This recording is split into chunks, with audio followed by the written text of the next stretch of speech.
What can I give him, poor as I am? If I were a shepherd, I would bring a lamb. If I were a wise man, I would do my part.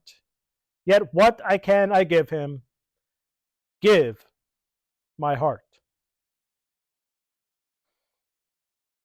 What can we really give to God? Some would say that we owe God our love.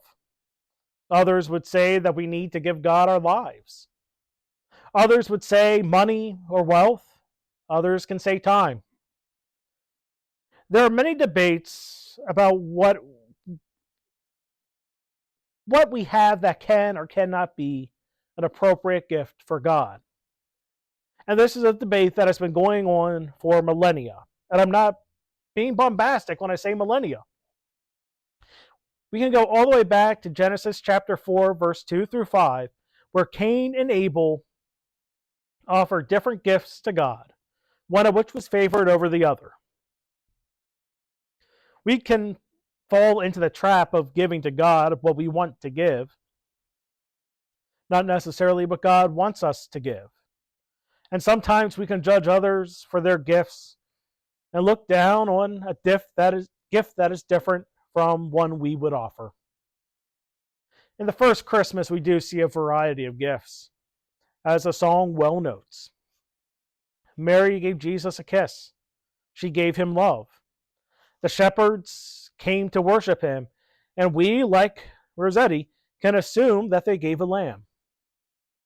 That would fit with the imagery of Christ as well, as in the temple, a lamb would be a sacrifice made to God, beyond all the biblical imagery we have of Christ as the great shepherd. But if we look at the text, we do not know this for sure. We also have the wise men coming from the east who gave the gifts of gold, frankincense, and myrrh, all of which have symbolic meaning and proclaim Christ's divinity. Rossetti notes what we do owe to Christ. We owe Christ our heart. The question that is left for us is to determine what that means for each of us. Everyone has different gifts, talents, and resources. Some have more time available than money, so volunteering or doing missional work can be an offering. Others have talents, whether speaking, music, cooking, teaching, and they put those to use for God, and that is also an offering. There are others who have financial and material wealth, and they choose to put that abundance to use by giving financially as an offering to God. However, I don't believe any of these are what is meant by giving our hearts. I think it's not just our time, our talents, or gifts, but something much more. God wants us.